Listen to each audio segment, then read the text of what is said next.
on the agenda is approval of the agenda. Roll call. Mr. Brown? Aye. Mrs. Sandra Dennis? Mr. Pinto? Aye. Mrs. Rose? Aye. Mr. Graziano? Aye. Mrs. Whittinger? Aye. Mayor Panto? Aye. Approval of the agenda. Second. Moved and seconded. Any discussion? Roll call. Mrs. Sandra Dennis? Aye. Mr. Pinnabone? Aye. Mrs. Rose? Aye. Mr. Graziano? Aye. Mrs. Whittinger? Aye. Mayor Panto? Aye. Mr. Brown? Aye. Action on our minutes of our April 8th meeting. Move to approve. Move to approve. Is there a second? Any additions, deletions, or corrections? Roll call. Mr. Pinnabone? Aye. Mrs. Rose? Aye. Mr. Graziano? Aye. Mrs. Whittinger? Aye. Mayor Panto? Aye. Mr. Brown? Aye. Mrs. Sandra Dennis? Okay, we'll move on to presentation to council. There's none other than under my report. Public comment. Any agenda items, you could talk to us about it for 5 minutes, but it has to be on the agenda. If it's not on the agenda, there's a time at the end of the meeting for you to talk about it. And I'd like to welcome all the students here, high school and college. Both Lafayette College and Easton Area High School are represented, so I thank you for coming. And this is a big crowd. We never had this big a crowd. I also like to invite and thank Professor Kincaid for being here. I always appreciate being invited to his class to teach it. For those high school students, I used to teach at Shawnee, but I now go to college and say a few words. So, is there anybody who would like to address City Council at this time? Hearing none, seeing none, I'll move on to the consent agenda, Madam Clerk. Okay, we have 8 resolutions to approve certificates of appropriateness for 530-32 Northampton Street, 200 Northampton Street, 35 North 5th Street, 32 North 3rd Street, Center Square, 505 to 507 Northampton Street, 109 to 11 North 4th Street, and 7 North 3rd Street. Is there a motion? Motion to consider. Motion by Pinnabone and a second by Rose. Roll call. Mrs. Rose? Aye. Mr. Graziano? Aye. Mrs. Whittinger? Aye. Mayor Panto? Aye. Mr. Brown? Aye. Ms. Sandra Dennis? Aye. Mr. Pinnabone? Aye.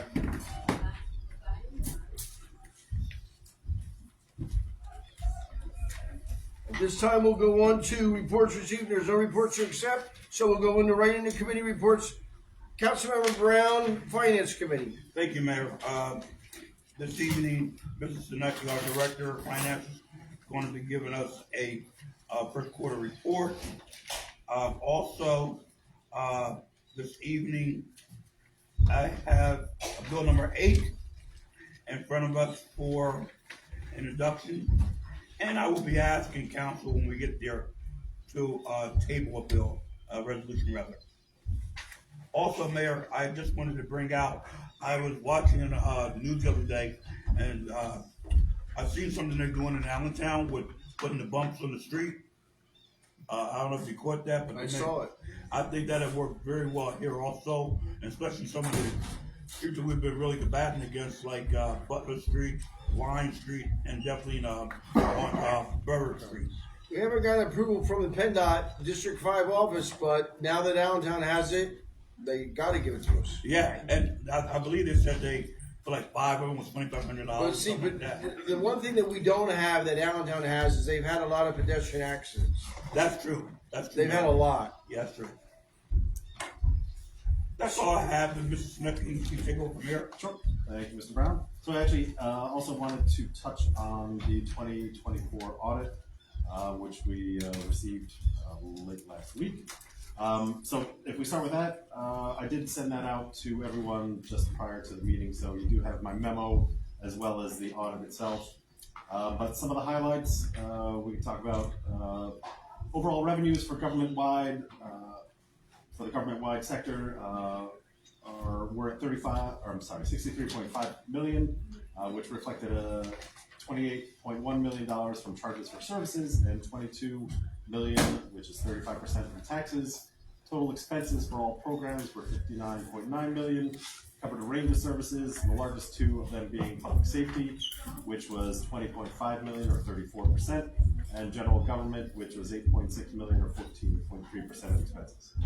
Government activities, which include general government, public safety, community development, public works, health, etc., had revenues of 57.6 and expenses of 47.4. Business type activities, those that charge a fee to help cover costs, such as sewer, had revenues of 5.9 and expenses of 12.5. So additional highlights, do want to make sure I note this, that performance in 2024 showed a $5.2 million decrease in the general fund balance, ending at $3.9 million. As a reminder, in prior years, we did see ARPA funds flow into the general fund, which built that balance up. But we did know that those funds were restricted for specific uses. And so in the 2024 audit, we did use $3.6 million to cover the last couple of years of healthcare expenses, and then 2.1 for debt service. Current projections indicate also a 2025 drawdown on the general fund. So as we go through that audit, and that's again to accommodate healthcare inflation. However, long-term outlook does remain positive, as we expect to restore fund reserves through realized savings in the MMO, which I believe we touched on. So basically in 2027 and 2028, we're looking at a $1.8 million savings each year versus what we're paying now, which is pretty significant, and then just a more rigorous budget discipline. So if there are any questions on that, I'd be happy to take those. If not, you'd like to review and let me know, we can discuss it. Yes? I have a question, more for the mayor and Lewis. You presented the audit today. We appreciate it. Did you have to do it tonight for the charter, or just I did not, and we can do it again. I'm wondering if we can do it again, because okay. we didn't get the email on the audit till Yep. about 5 p.m. Yep. And we're not seeing it. It's kind of hard to follow and formulate. So if we can bring it back Sure. to the next meeting with the council chamber. Sure. So should we do the same with the first quarter results? Yeah, For 2026? Yeah. Easy. easy peasy. Thank you very much. Okay, let's move on to Economic Development Committee, Mr. Pittibone. Thank you, Mayor. So the department attended several Southside Blueprint steering and business implementation meetings this month, met with partners and local sign company to investigate site location for the digital message board to support the Southside and city information, completed draft of business guide targeted for orientating new Southside businesses, completed planning with partners, SBDC and Northampton County for second Taste of Food Industry Technical Assistance Workshop, which will be held June 16th from 8:30 a.m. to 10:30 a.m. at Quadrant. Attended the GEDP board meeting, attended and participated in meetings and tour with Lafayette College administrators to discuss riverfront redevelopment strategy, the proposed High Line and Lehigh Drive Trail and recreation improvements. We also completed the outdoor dining application round, resulting in 9 participants for the upcoming season.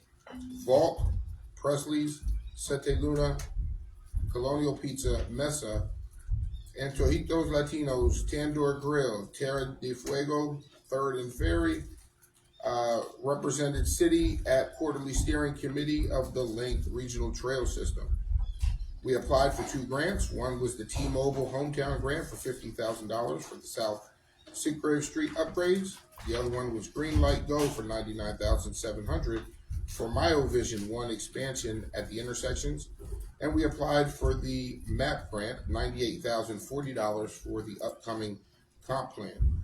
Mayor, I've been working on a few things that I'm going to bring to our meeting tomorrow at 10, and if you are okay with it, I will bring it to the next meeting. I put together a few parcels in the neighborhood that I think we should look at and putting into a land bank. A lot of development in the city, which I know is a good thing. More popping up in the south side. Zoning just had one on Pastor Fred Davis Street. They're building 4 townhouses. My concern is, as we're focusing on creating affordable homes, it takes us a while to get the money. There's not going to be any land left. So I've identified some parcels that hopefully we can put in a land bank and use for that purpose. We've identified the the parcels that we own, like Berwick and St. John and St. John and Porter Folk, Porter School lot, the McAdam lot. So we've been doing the same thing, but only differently. Yeah, and we found some others that we don't own that we might be able to utilize the CDBG funds for. So I'll talk to you about that tomorrow and bring it forward. That's all I have, Just man. before we go further, for the signs, is that gonna be coming up with 7822? They're working on the locations now, Okay. and we'll bring it forward once we have that. One of the things my apologies already to the reporter that's here. There's very few reporters at our meetings anymore, so it's hard to get the word out. The digital signs are really the way we're going to do it. They'll be controlled by the mayor's office, and every message will be the same. Like tonight's meeting at Easton Area Community Center, rather than at City Hall, that would be up there. And hopefully, some people would not have to go park at City Hall and then find out that it's not there. And we have a note on the front door. But those digital boards, we have one company that wants to give them to us and go out and get advertisers. We don't want that. We want to be able to control the boards, what we want on the boards, and we would get like 15 seconds out of every minute. Well, that's not going to be helpful to us. We want to be able to put up like Bacon Fest or June 20th, the circle that the college and us are going to sponsor. I'll just know that, yeah. Okay, that's it. Planning and Coach Committee, Councilmember Rose. Thanks, Mayor. I have one item under new business tonight, a resolution establishing procedures for new residential park lease agreements. I also wanted to remind everyone the next planning commission meeting will be Wednesday, May 6th at 6 p.m. And also I attended earlier today the Lehigh Valley Chamber's Real Estate Outlook event. I saw the mayor there, didn't get a chance to say hi to you, Councilman Pinnaboon and City Administrator Luis Campos. That's all I have. Thank you. Thank you. Councilman Graziano, Public Safety Committee. Thank you, Mayor. Police are currently wrapping up their current hiring process. Chief anticipates hiring 4 to 5 new officers for the next academy class. On the fire side, Chief Hennings is awaiting still the NIOSH report from the Hampton Fire. Our current 2 recruits are doing well in the academy as well and are on track to graduate this June. Also, Chief sent out the monthly incident report and it's been submitted to the council. Also, I have on the item, 2 items on the agenda tonight. Bill number 7 under unfinished business and a resolution authorizing an equipment lease line of credit for essential equipment. Also, this weekend's Westward cleanup has been rescheduled, so if anybody was planning on doing that, the new date will be May 9th, and if you're interested, you can sign up on the GDP website. That's it. Thank you. And this Saturday, I believe, is the Arbor Fest. That got moved to Sunday. Moved to Sunday? Yeah. Administration Committee, Councilmember Bridinger. Thank you, Mayor. I have no We'll get to report that. tonight. And Public Works, Miss Julie Zondo Dennis. Thank you, Mayor. I have no report today. Very good. Oh, okay. Thank you, Julie. And thank you for calling in. Report of the solicitor. Where's Mike? No report today. No report. Your first meeting, you don't have a report. I like to keep things simple. We'll ease into it. Okay. Report of the mayor. I have a few things to report on. First of all, thank you, Mr. Lucinecki, for the 24 audit. Now we're working on 25, so we'll have it in a timely manner. The 5 new police officers that we swore in about a month and a half ago are now out of FTO, field training and orientation, and they are back. They are on the street full time on their own. So we're glad to have 5 back. But as Mr. Graziano said, we have many more anticipated retirements this year, so we'll be sending people to the academy again. On June 20th, we're going to kick off our summer with 4 guys that started. Well, now there's 3. 4 guys that started at Lafayette College as the Rondells. They invited John Lennon to, now this is true, high school students. They invited John Lennon, they had the same manager, Brian Epstein, So they invited John Lennon to Lafayette College. He came through and went around our Rotary Circle, and he changed their name to the Circle, and he said use the British spelling. So Cyrkle is what they go by, and the Circle had 2 top 40 hits back in the 60s. I'm sorry, I'm old. Red River Ball and Turn Down Day. They're going to kick off our celebration of the summer season where we have a lot of festivals. And I'm sorry the college is not going to be in session. You all already have graduated and moved on. But the Circle, they gave John Lennon an Easton baseball shirt. And he wore it the next day on the Michael Douglas show as he and his wife, you all know who she is, Yoko Ono, he was at the piano playing and he sang Imagine in an Easton baseball t-shirt, dress jersey. Maybe you should explain to the kids who John, that was like you having to explain to them who South Panther was. Get out of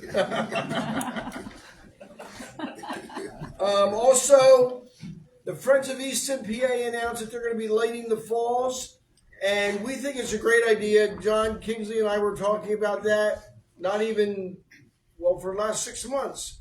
And they're going to do it, and they're going to raise all the money. So we're happy that they're going to raise the money. And if we can give them a contribution from the city budget, we will.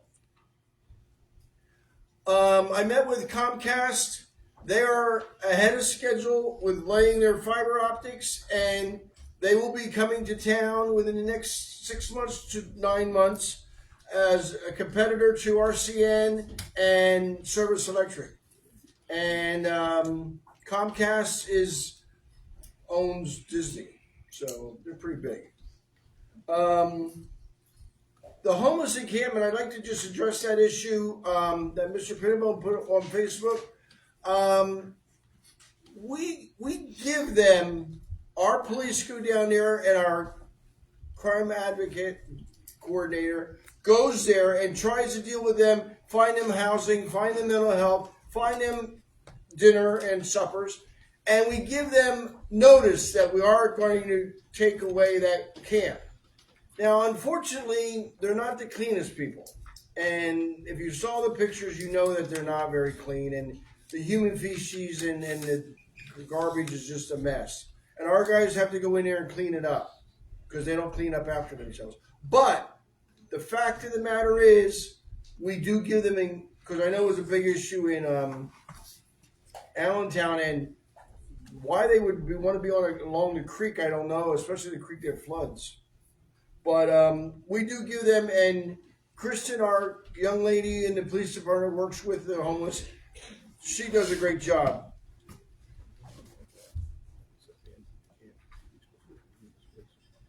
Oh yeah, they left the camp. We didn't displace anybody. They left it. Like 2 weeks prior.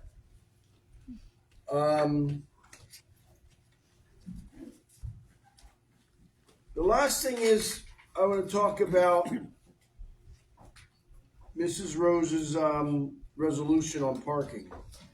I think the city council's really teeter-tottering on administrative functions, not legislative. Limiting what we can do is not, I don't think, in the best way, especially since we announced that we're going to have a parking study done. I would like to at least wait till the parking study is done to see what they recommend, and then bring any resolution to city council. So I'll let that go in that. That's the end of my report. Mr. Campos? No report, Mayor. No report? You had an easy week. Just come back from vacation. I know. Mexico. Okay, we'll move on then to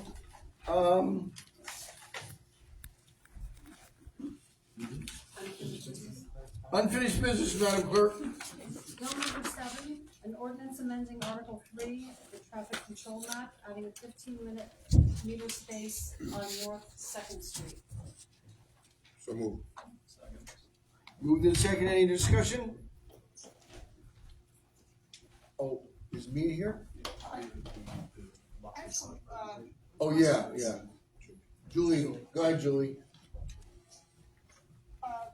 when it was presented last meeting, the 15-minute parking was going to be actually directly in front of the retail establishment.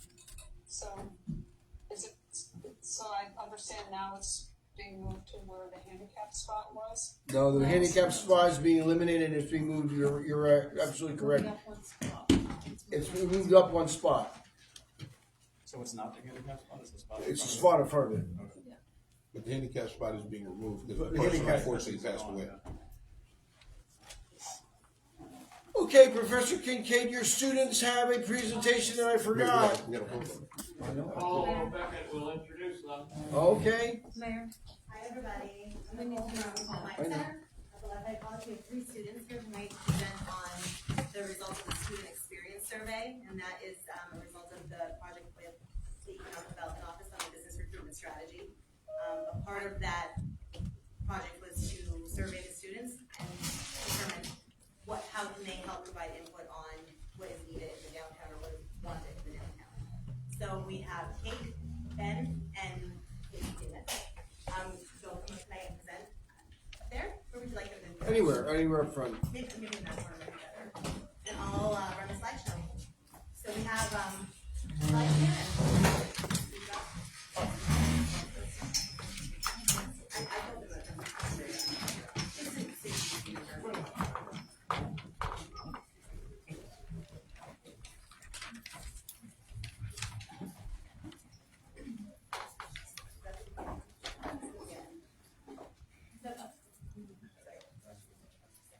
So the students back again. Hi everyone, thank you so much for listening to our presentation tonight. My name is Kate Santa Maria. I am originally from Medford, New Jersey, and I am currently a junior at Lafayette College. Hi, I'm Dana Flutter. I'm originally from New Haven, Connecticut, and I'm currently a sophomore at Lafayette. My name is Ben Risley. I'm from Hebert, Connecticut, and I'm a senior.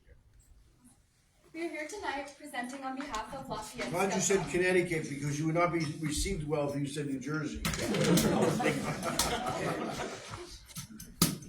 So we're here tonight presenting on behalf of Lafayette College's GovLab, and as Nicole said, we're presenting the results of our fall 2025 Student Experience Survey. So to provide a brief overview of what GovLab is and kind of the work that we do on campus, we are a student-led, nonpartisan policy research group that applies social science methods to real-world governance problems. So we are a group of about 40 students combined with faculty, co-directors, and alumni research fellows as well. And we work on anything from human rights issues in sub-Saharan Africa to local government, which is what our group does and why we're here today. So our group was tasked with creating a survey to get students' thoughts and feelings on both the city of Easton as well as the campus and campus community, and we're here to present those results for you all today. So first, really quickly, we just want to say thank you to everyone. We want to say thank you to the City Council because it was your ideas and support that allowed us to do this work. And we also want to say thank you to Nicole and the Minor Center as well as Lafayette's Landis Center and student government.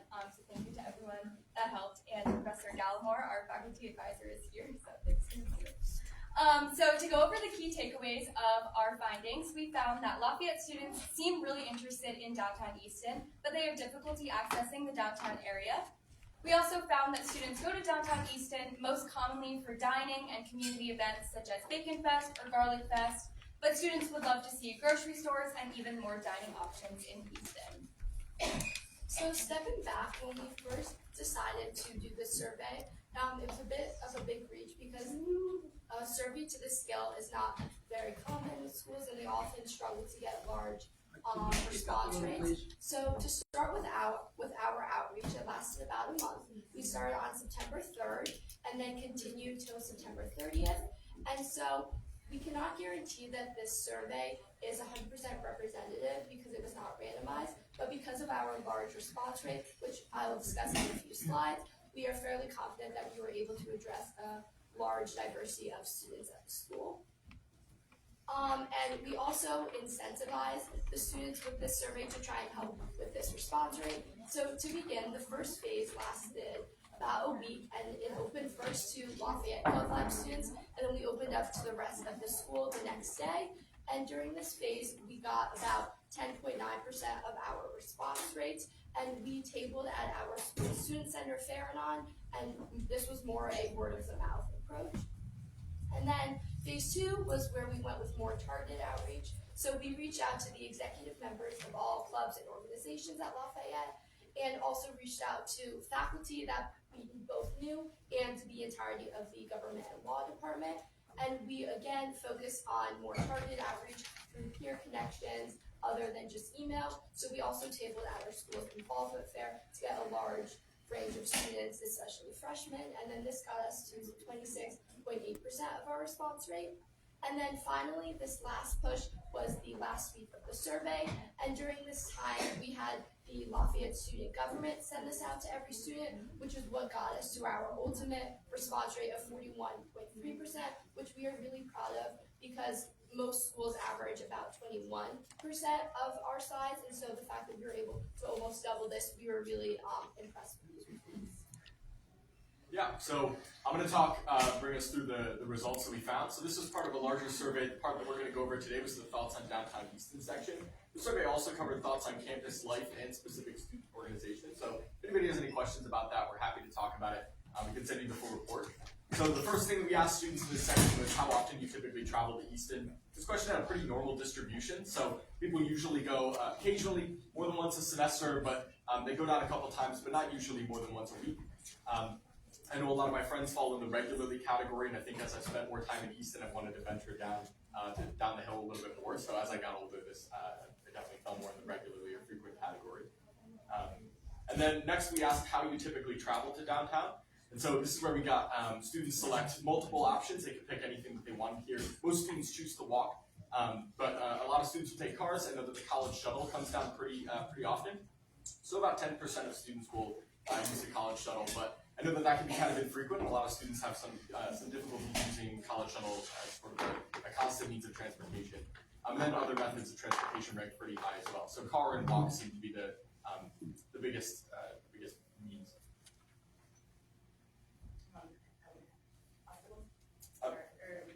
Oh, you already went ahead. Wait, go back to the other one. Yeah, so this is the biggest obstacles facing students being able to get to downtown. Transportation is a big one. So I already mentioned the college shuttle, which can be kind of infrequent and kind of difficult to predict. So getting transportation down the hill seems to be the biggest issue. We know that the college updated the stair system in recent years, and so we expect that the transportation will improve now that you can get down the stairs or use the ramp pretty easily. Some of the other issues are friends unwilling to go, lack of stores or high prices that are preventing students from sort of having a draw downtown to Easton. These aren't end-all be-alls. I know a lot of people are still willing to go down. And I come down with my friends quite often. So go to the next slide. This is the big draws for students coming down to Easton. Dining seems to be the biggest one. We know that Easton is a big foodie city. There's a lot of great restaurants down here. I know my roommate comes down to the Easton Public Market all the time, goes to the one ramen place there. So we take him down there for birthdays and special occasions. But dining is overwhelmingly the biggest. Community events like Bacon and Garlic Fest, they get me down there pretty often. And then things like shopping, just a change of scenery and general entertainment, also ranked pretty high. And then last we asked what type of businesses would people most like to see. This was kind of the wish list item. What do Lafayette students want to see most? A lot of students picked groceries. This was kind of surprising to me because you have to walk the grocery bags back up. But that and then having different clothing options in downtown Easton seem to be big. Students want more restaurants and more variety. They would be pleased to see that. And then things like bookstores, pharmacies, coffee shops, bars and sports and fitness seem to rank highly as well. But overwhelmingly, groceries and clothing seem to be the biggest draws for students. Yeah, so I'll just talk about our key takeaways one more time. So we really found that students at Lafayette are super interested in visiting downtown Easton. So there's a whole group of students up there that love Easton and love to visit, but just have some difficulties accessing the downtown area. They don't have access. Yeah. Excuse me. They don't have difficulty accessing downtown. They have difficulty accessing back going up the hill. Yeah, exactly. I know from my personal experience, my freshman year before I had a car, the hill is intense. It's definitely intense. You have to bring a fan with you in the summertime. And then we also found that students go to downtown Easton most often for dining and community events, which wasn't a surprise to me. I know I love to go to the restaurants in Easton, but students would love to see grocery stores and even more dining options. So maybe that means dining options of varying price ranges or different types of food, but yeah. So next we wanted to share a little bit about what our longer term plan looks like with this survey. So we are hoping to do this survey every year for a few different reasons. The first being, we're really impressed with the high response rate that we got, and we kind of feel like we found the tips and tricks to getting such a high survey response rate. Like Dana talked about, we really went beyond just emailing students. We relied on face-to-face conversations, peer-to-peer connections, social media, sharing it with professors, all these different kinds of outreach methods that went beyond just emailing, and we really saw good success there. We also are hoping to do this survey every year so we can see change over time. We want to see how students' perspectives change from when they're first years on campus to when they're seniors. We also want to see how students' perspective change when things in Easton or things on campus change. We know the college is going through their strategic plan right now. We know that Easton is constantly having new events and restaurants and new activities, so we want to see if that changes students' perspectives as they grow older at Lafayette. We're also hoping to do yearly survey reports, presentations, and analysis to stakeholders like the one we're doing right now. We really want to both provide the data that we are collecting with groups in Easton and on campus, but we also want to learn from these groups and ask the questions that they want to ask. So for the City Council and any other groups that may be here, we would love to hear if any of you have recommendations for what kinds of questions or information you would love to have us ask, and we can provide that information to you. We also want to do bi-yearly focus groups of students to discuss the identified areas of concern. So especially issues that students may raise about living on campus or their campus life, having an opportunity to discuss in a focus group style and collaborate with administration, local government, and all different kinds of groups can allow students to address their main areas of concern on campus. So this is just a little overview of what we're hoping to do in the future with this survey. So once again, thank you all. Thank you all so much for listening to our presentation tonight. Thank you to the City Council for allowing this survey to happen. And if you have any questions, we'd be love to answer anything. We are exploring, we have 2 more restaurants coming downtown, but the owner of River Grill, Three Oaks, and Albanese is building the hotel in a square, and that will have 2 restaurants in it. I see a lot of you downtown on weekends with your parents when they come up for the weekend. So if you ever see me down there, just come up and say hello. I don't bite. But we also we're really trying hard on grocery stores. Matter of fact, we talked to a person today, Lewis and I talked to a person today that is a big developer of one of our big condominium projects downtown. He has talked to an independent grocer about coming down to the point of asking what size, and it's 6,000 to 10,000 square feet, which they don't have in their building, but he'll look for it. They have it on their second project. And the other thing is the pharmacies we know, we lost the one on College Hill, and that one was owner occupied. He was a local guy who had a store, and he's gone, and he don't have that anymore. So what we find is, as we try to get these different groups, more restaurants, because we're a culinary destination, and somebody asked me today at the real estate outlook, how many restaurants you guys want? I says, they will find their own level. When they start opening and closing, you know it's time you have too many. But right now we don't have that problem. We have a laundry list of people waiting in line for reservations. So good job. We're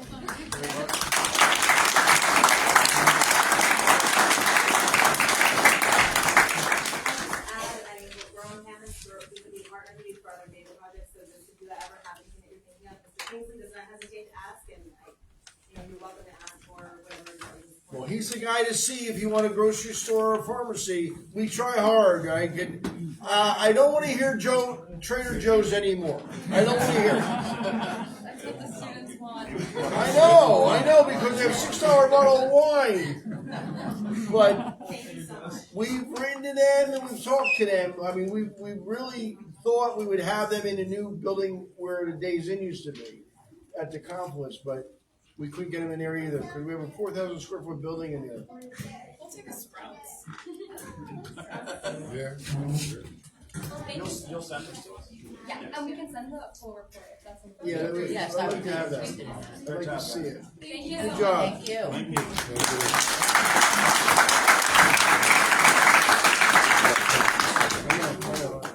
you. Roll call.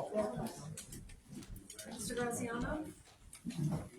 This is for bill number 7. No, unfinished Right, business. unfinished business. Aye. Mrs. Hara Fittinger? Aye. Mayor Panto? Aye. Mr. Brown? Aye. Ms. Nando Dennis? Julie, we're voting for number 13, unfinished business. Number 7. 13, bill number 7. Mr. Pinabel? Aye. And Mrs. Rose? Aye. Okay, go right on to new business. Thank you. We have a resolution establishing procedures for new residential park lease agreements. So moved. I went online tonight and looked at the available spaces in the garages. And right now we have over 300, over 350. I know your dad. That are worth about $320,000 a year. I think the problem is that people think we give these away to the developers. We do not give them. They pay $75 a month. If city council wants to raise that, albeit, but getting involved, this resolution really does get involved in running the garages, and I think it should at least wait till the parking study is done. Mr. Campos, you want to update the council on the parking study? Well, in the resolution, there's language regarding moving forward with that the council approves obtaining a consultant to update our parking study that was done many years ago now. And I mean, I'm in favor of that because I helped draft the resolution. I think certainly that's a prudent move, considering how complex the parking system is, meaning there's many different moving parts. So I think the administration definitely supports doing a parking study to at least either confirm or perhaps bring up new ideas, or tell us that we're not doing things correctly. So I certainly support that. Louis, if we pass this today for a parking study, what's the time frame from the time we contract with a consultant, do the study, and get the report back, approximately? I don't know, it could be 3 to 4 months, maybe at most 6. I doubt 6 months, but I'm just saying. Just say 3 to 6, just 3 to 6. Yeah, 3 to 6. Thank you. I had a more stringent resolution prepared, and I appreciate the city administrator working with me to come to a compromise. I think this is fair. It doesn't completely eliminate us being able to give these parking lease agreements to a developer per se, but it will bring it to council so that we can look at it from a long-term planning, smart planning perspective. I have concern that I'd like to see with the Confluence coming in, we haven't seen what that parking data looks like yet because the tenants will be moving in and taking over a portion of the South 3rd Street garage. So with no other parking garage in the pipeline at the moment, I think we need to reevaluate these requests as they come up at council and make sure we're making smart planning decisions. So I would ask for everyone's support, and also, as Mr. Campos has noted, this resolution also includes a parking study, which I think will be very helpful in making these decisions in the future, and also for our comprehensive planning project, which we hope will start this year or early next.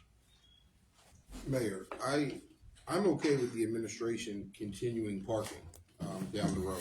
I think. Well, some of the council aren't. Mrs. Rose is really proposing an anti-development project. It's not anti-development. It is No, it anti-development. isn't. It can still come to council and we can talk about this, but it also, we don't know what the effects of the confluence residents coming into the garages. We And- do know. And you and I agree on many things, but we disagree on this, and you know what? It's We like, that's disagree okay. only on development. You don't understand how I'm not- difficult it is I to am balance not a city budget in anti-development. 2026. But we have to see how that affects us, because we don't know if we're going to get the turnover that in past presentations that has been claimed, so we shall see what that looks like. If you want to put a cap on the number of, like, if we have 454 spaces in the parking garage, and you said we can only go to 90% or 80% or 70%. I've asked for caps in the past, and we only recently introduced them to 4th Street Garage, and we've also moved parkers to the 4th Street Garage, the daily parkers 100. We have to see what the effects of all of this does to the downtown. Our small businesses are affected, and you know, when I've started talking, this is something I've been trying to get through for the last 2 years, and you know, I appreciate council taking a look at this. I'd like to hear others' perspectives. You will stop development. I don't believe that. I do. Ma- I don't believe that. Mayor, You'll stop development. back to my previous statement or beginning of, I don't want to handle parking. I want the administration to do it. With that being said, after talking with Lewis and talking with Crystal numerous times on this, a 3 to 6 month delay or pause, I don't think is going to hurt us. My concern is just making sure, because the parking study has been done for many, many years. And in many cases, I know you have said that we're a victim of our own success. We're renting these spaces out, we're leasing these spaces to developers for 20, 25 years. So if we do it, then the parking study comes back, there's nothing we can do, then we're stuck. So a 3 to 6 month pause, just to get the study and make sure we're doing it right and putting the plan together, I'm okay with that. And the parking study also has to include once the confluence residents move into the 3rd Street Garage. We have to have that data available as well. After the study, That's we not give gonna it back. happen during the study. Well, it needs to, because we need to see what the implications of what we're dealing with. Well, the confluence is gonna start running May 1st, right? Next By week. the time they're fully in, it's not gonna be towards the end of the year. How many parking spots did we give them in 3rd Street Garage? 240. Okay. They only got 60 running so far. Only 200 out of We the got first each street. garage, Mayor. What's the total spaces in each garage? Total space in the 4th Street garage is 454, and in the 3rd Street garage is 338. And how many of those are allocated to other businesses? Lewis, I don't know that number. 260 you said for the confluence, is that what you said, Lewis?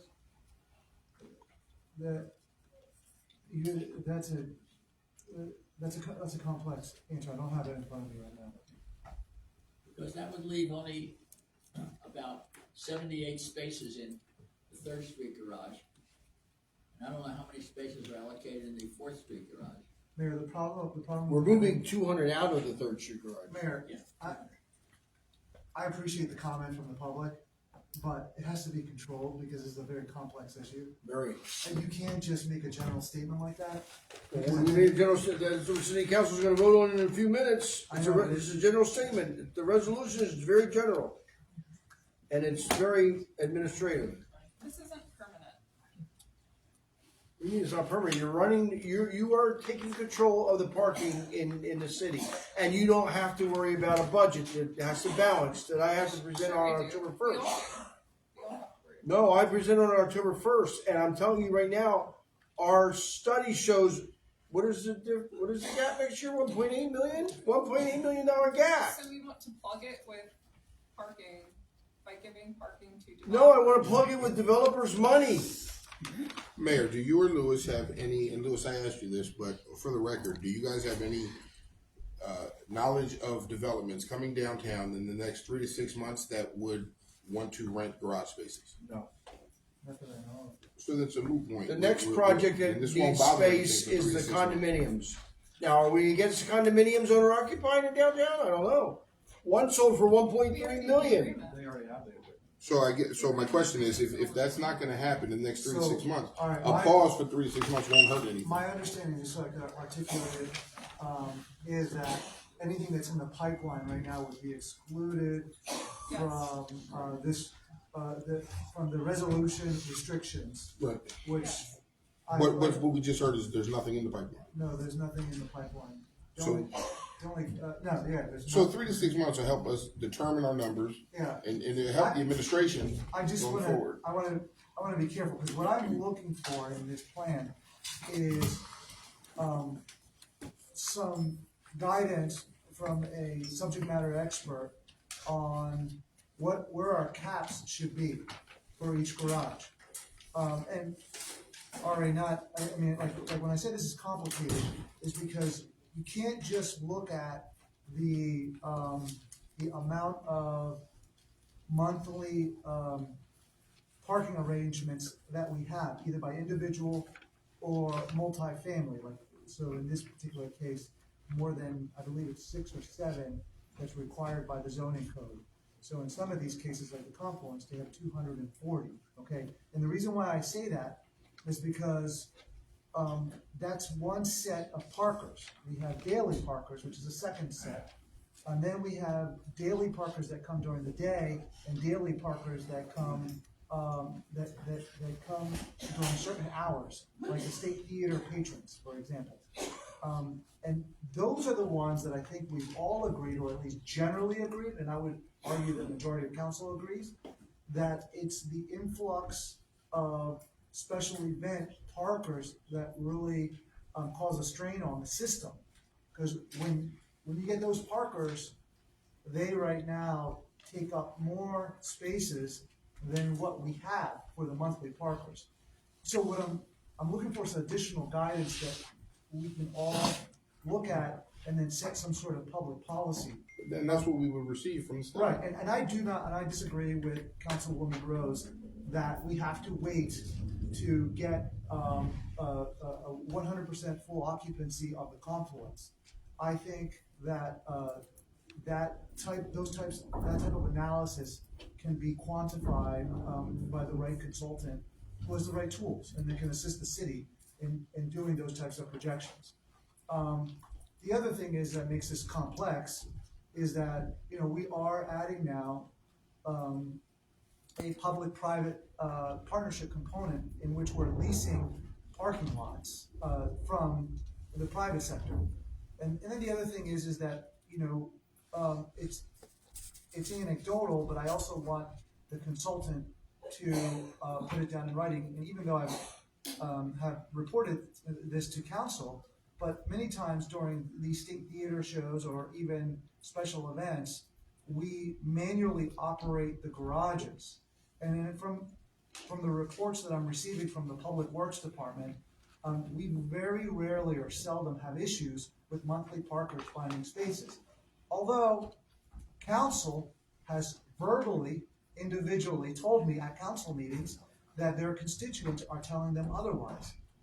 I have not received anything in writing that has come to my office, nor have I seen names of individuals that we can engage with. So I'm hearing a conflict. There's two different sides to this. So for me, Mayor, like having a consultant come in, but and telling us DPW is correct, council is correct, but marrying the two, that would be helpful.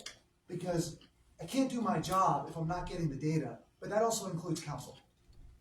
So, you know, you have to be upfront and you have to tell me, you can't hide constituent names. I'm the person who keeps things confidential. I have access to everyone's tax records in the city. So you can't say, no, Louis, you can't have confidential records. Well, then you're not doing your job if you're not giving me that confidential information, because I am the confidential person. To be clear, I said that to you a few times, and I've never kept names from you, and I've even given you names. Maria was one. I've always shared them with you. You shouldn't share them publicly. You can share them with me. There's 100 Marias in Easton. There might be 4 here tonight. But I understand, but I'm just saying it has to be a lot more like detailed. And yeah, okay, so you're a good example, Frank. That's good, but I need more. Okay. And by the way, like if I have a dozen complaints per year, that's not enough to change public policy. I agree with that. I get more than a dozen a year. I get a dozen on a Saturday night All in the right. State Theater. Well, I'm gonna tell you right now, Frank, you don't send those to me. Like, I really need to see details and names, okay? And it can't be someone that's coming in from the outside either. I wanna hear residents. Coming from the outside are monthly parkers. I'm talking about the resident monthly parkers. Okay. That's who I'm talking about. That's the only ones I ever bring to Then you. for sure, and Frank and I have healthy debates, like I need detail.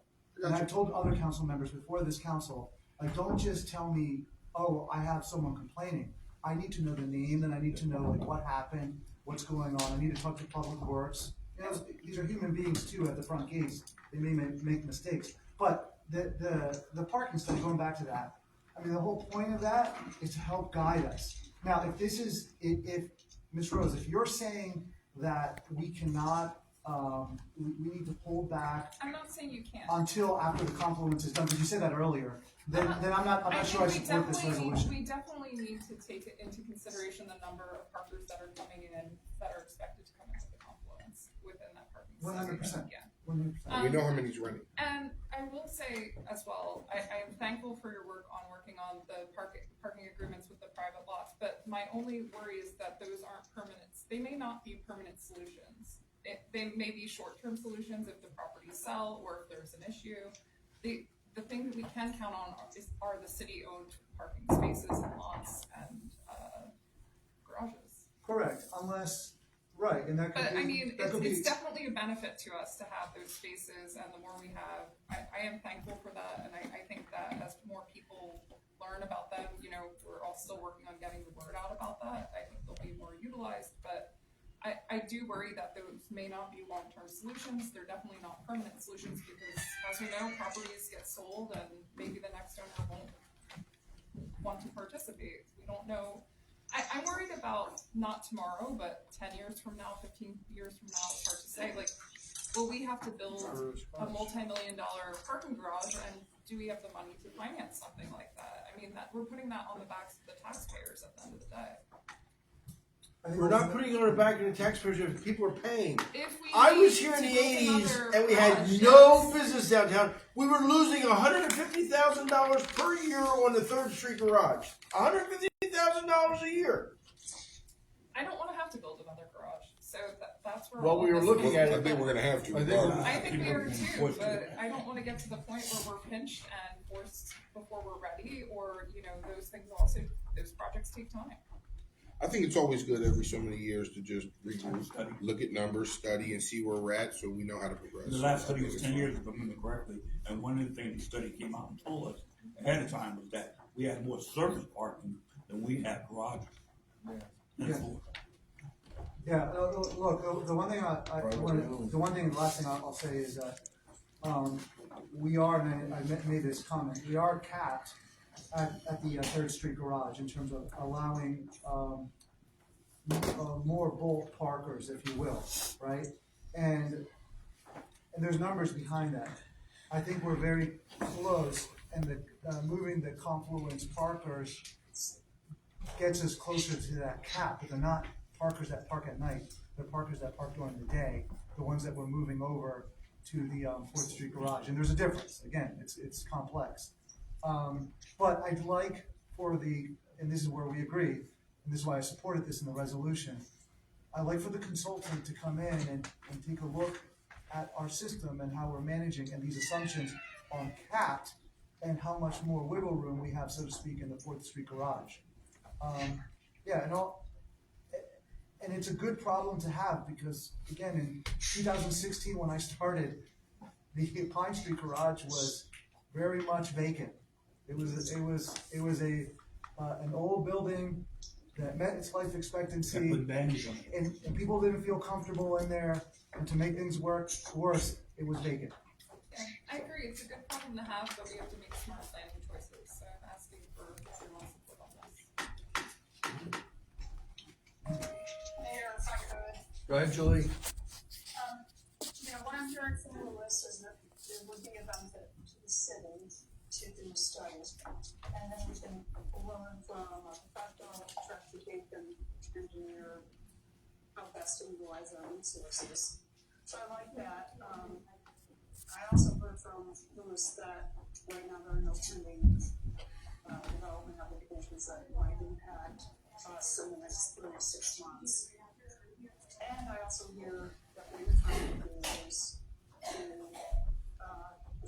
would sell parking to developers and have them pay for the garages. So I think all those things are true. I think I'll vote in favor of the resolution because I think having the professional engineer would be useful. And also might even tell us how we can make even more money. I mean, one thing I'm concerned about is Lewis, as city administrator, has so much on his plate.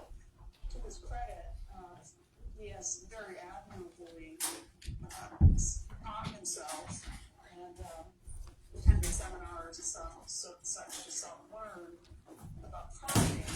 But this way, take that on his plate, have an expert come in, and give us a plan, and then we can follow that plan without any roots development. That's all. I want to add just one thing. I appreciate that, Councilwoman, and I agree with everything that you're saying. One caveat to it, I would change the number 5 to 6.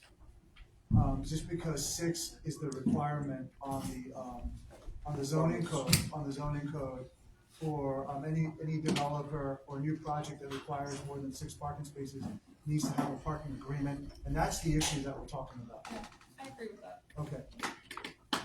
And I would like to say, Julie, the part of the resolution that requires and supports a parking study, I fully support. I think that is the proper way to do this. I don't want a knee-jerk reaction. And having the study done, knowing that we're going to do it anyway, and make a decision ahead of time, to me is putting the cart before the horse.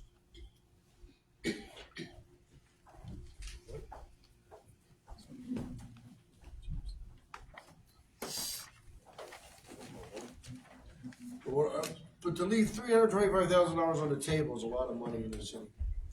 Madam Clerk, you want a roll call vote, or do we have a motion? Yeah, motion second. We have roll call. Mrs. Hartranft Bittinger, Aye. Mayor Panto, No. Mr. Brown, Aye. Ms. Sandra Dennis, Aye. Mr. Pinnabone, Aye. Mrs. Rose, Aye. Mr. Graziano. Aye. In the resolution, I'm assuming that we made the change from 5 to 6? Yes, that was good. Okay. Yeah. That's a minor change. We have a resolution authorizing an agreement with Road Fund for bridge infrastructure over the Bushville Creek. So moved. Second. Moved and seconded, roll call. Mayor Panto, Aye. Mr. Brown, Aye. Ms. Sandra Dennis, Aye. Mr. Pinnabone, Aye. Mrs. Rose, Aye. Mr. Graziano, Aye. Mrs. Hartranft Bittinger. Aye. We have a resolution approving an agreement with Collier's Engineering and Design for stormwater improvements in the northern section of Williams Township. So moved. Second. Moved and seconded, this is an intermunicipal agreement for stormwater management, and we're working with Williams Township on the I-78 corridor. Imagine, I know this isn't hard to imagine, but the state, when they put I-78 in, they give us a lot of water coming off of that road that they never put detention bases or anything in. So, roll call, Madam Clerk. Mr. Brown, Aye. Ms. Sandra Dennis, Aye. Mr. Pinnabone, Aye. Mrs. Rose, Aye. Mr. Graziano, Aye. Mrs. Hartranft Bittinger, Aye. Mayor Panto. Aye. A resolution approving signage, identifying the 9/11 Memorial Trail within city limits. So moved. Second. Moved and seconded, any discussion? Roll call. Ms. Sandra Dennis, Aye. Mr. Pinnabone, Aye. Mrs. Rose, Aye. Mr. Graziano, Aye. Mrs. Hartranft Bittinger, Aye. Mayor Panto, Aye. Mr. Brown. Aye. A resolution authorizing an equipment lease. I'd like to table that. We need to table it. Yeah. Second. We're gonna table that to the date certain of next meeting. We should have an answer by then.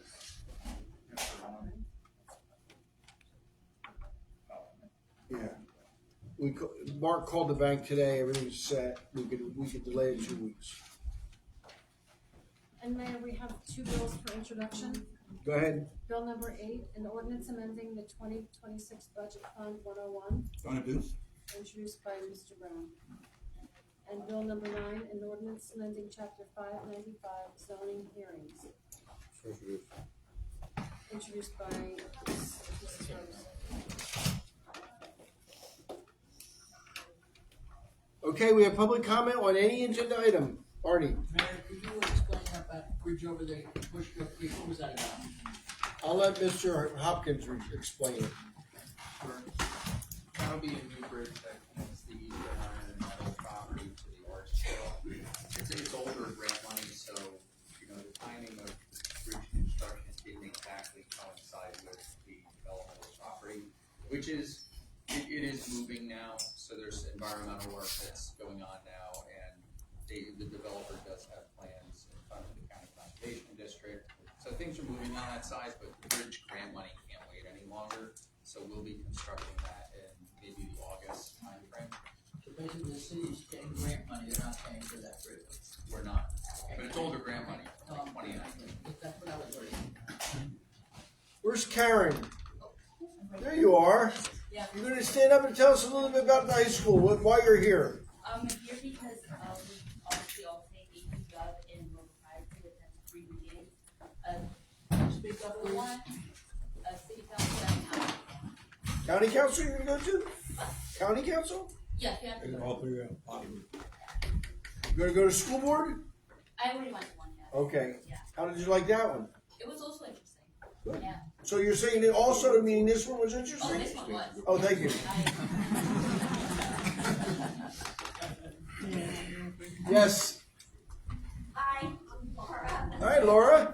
Hi. So I'm here on behalf of a lot of the residents that have contacted me, you know, what's your name? Just like to know everybody.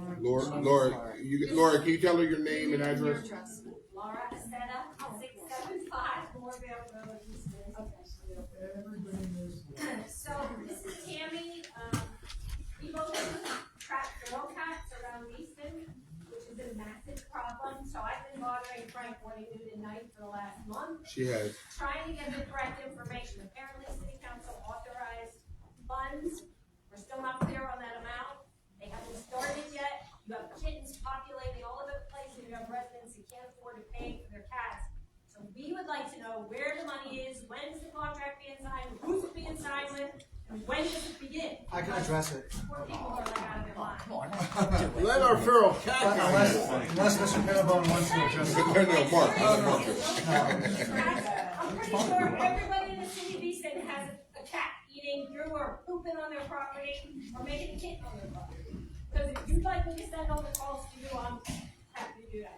I can send them your way, because I called Frank and got it. She does call me. I do. Mark has an answer. He explained it to me today. Sure, sorry, so as the finance director, I get feral cats as well, so, Who are you? I'm Mark Lisinecki, I'm the finance director. So I actually, was in touch with Rose today at the animal, right. And so, she sent over a revised contract, I reviewed it with our solicitors, and we're gonna get that on the agenda for next meeting, so we'll get that signed. The budget is $3,500. Okay, so how long will that take to start?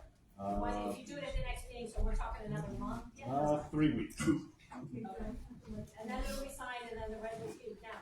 My other reason in telling you this is because at the Center for Animal Health and Welfare, they have one clinic a month, which means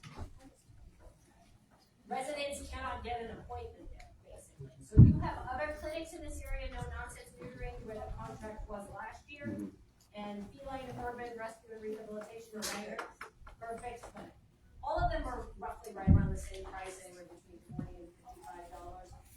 It would be great, before you sign that contract, if you could disperse, like, instead of signing one contract, sign it with all 3 clinics, so that when somebody needs an appointment, they can actually get an appointment. Because even if you give the Center for Animal Health and Welfare money, which is great, we love it there, and it's a great clinic, it doesn't necessarily mean somebody can get in there. They're booked out a month. They have one clinic every month. So if the resident can't get in there, they can probably get into the Perfect clinic or no nonsense, because they do a more high volume. So before you sign it, maybe look into, can we sign it with 3 different clinics so that we can get this problem taken care of? I mean, that makes sense to me. I think council would need to approve that, but. Those other organizations would need to send I their have a contract over. I have a contract from FER as well, so.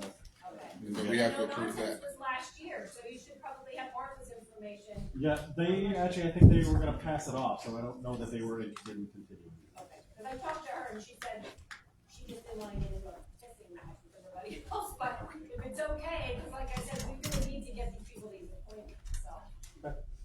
Thank you. And in the future, is there any way that the money could be available like in March? Because babies start popping out, we can catch them before that, and it's a lot easier for us and a lot easier that now the kids are older and now we're trapping them too, and it just makes our job harder. Yeah, we'll make sure that that's all. March would be a good month to begin with. Okay. All right, thank you so much. Anyone else want to address city council? Yes. Name and address. Coming up. My name is Richard Morris. I live on 324 Spring Garden Street downtown. And I have an ordinance 144-148 notice plastered on my door in bright orange. And I'm going to read a thing that I wrote down myself. I'm not real good at speaking publicly, but I'll get to the point, I believe. So I'm located at 324 Spring Garden Street for the past 26 years in chat, challenging a violation issued under ordinance number 144-148, ordering me to remove so-called indoor furniture from my front door. The chairs in question are high-quality leather and wood, structurally sound, and have been on my porch for more than 1,200 consecutive days, through winter, spring, summer, and fall, without any signs of wear, moisture, or damage, or any kind of mold or deterioration. And Frank sat in the one of the chairs, so he knows they're pretty sturdy. Did he break it? He did not. But that alone directly contradicts the claim that these are not somehow inappropriate for outdoor use. This is not blight, it's not neglect or nuisance. This is subject and an unsupported interpretation of an ordinance that fails to clarify what is being prohibited. These chairs are also served functionally necessary. I have disabilities that require supportive, stable seating, and these chairs provide that support in a way typical outdoor furniture does not. Removing them directly impacts my safety and comfortability use on my own property. In addition, I maintain a regular presence on my porch, and as part of keeping an eye on my neighborhood. That visibility contributes to safety, and community well-being. This is a net positive, not a violation. I spend 3 to 4 hours a day on my front porch, and everybody in my community knows who I am. I confirm that. From a legal standpoint, this raises a clear due process and concerns due to vague and arbitrary enforcement. It also raises issues under federal disability protections, including reasonable accommodation requirements. At this point, I am requesting Mayor Panto and one or more members of the council to come by my property, give me a phone call at 610-509-2833 and directly and coordinate this visit. And your assessment, I will stand by. So until this is clear and confident and objective clarification from the appropriate authorities, I'm keeping the chairs on my porch. And I'm just asking the council to resolve this issue. The person in question, we've already talked to. Obviously, I saw the chairs on Facebook, a picture of them, and he's wrong. The ordinance is really meant for upholstery. I know, Mayor Pay. I know that. And I understand the intention. I really do. But he's wrong. He is wrong. Do you have the ordinance on? I don't have the Anyone else like to address city council? Any students like to address city council? Mayor, Other than Karen. since none of your students are looking to talk, my understanding is we have the high school captain of the cheerleading team here today, and I heard that you're going to Kentucky to go to college. And I heard you had a trip there recently. Did you like it? Yeah, very much. I got some. Was the grass blue? Would you like to get up and tell us about it? About being the captain of our cheerleading team and going to Kentucky to college. Okay, we had a very successful season. We finished as EPC and district champions.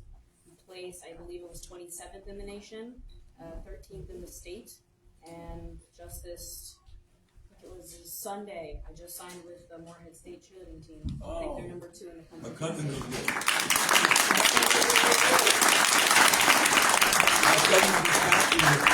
And you've been to Pine Forest, which we've all been to. Of course, yeah, no, it's awesome. Where would you put the mayor on the pyramid? The bottom. You put him on shoulders? I wanna see that. I want to see that too. Mayor's gonna be a fly. I'm not the fly guy, that's for sure. Anyone else like to receive? Artie? Mayor, was that settled about the extra space, that was the handicap space of Roger, was that settled? Yeah, that was settled. It was voted on. We're gonna take away the handicap spot meter and move up the handicap up in front of a 15-minute space in front of Mama Mia and Maddie's. Yeah, I am that, okay. You got your hand up? You sure? You had your hand up. I saw it. It's like, okay, there's no other business? We're probably gonna have an executive session before the next meeting. Oh, yeah, we will have an executive session before our next meeting about the board. I just have a question before we leave. How many people here live in the West Ward? So I don't know if you received my text message this week or on Facebook, but the goal is to bring a health facility to the West Ward, whether you have no insurance or insurance. So at Easton Phillipsburg Muslim Association, 1017 Lehigh Street, this Friday at 7, the medical professionals are going to be there who want to come in. But we need to hear from the West Ward residents on what your challenges are getting medical care and what kind of medical care you're looking for. That's going to dictate the services that they bring to the West Ward. So we need to get as many West Ward people there as possible to be heard so we can tailor it specifically for you. Mayor, that's all I have. If there's nothing else, I'll motion to adjourn. Move to is there a second? I'll second. There's a second.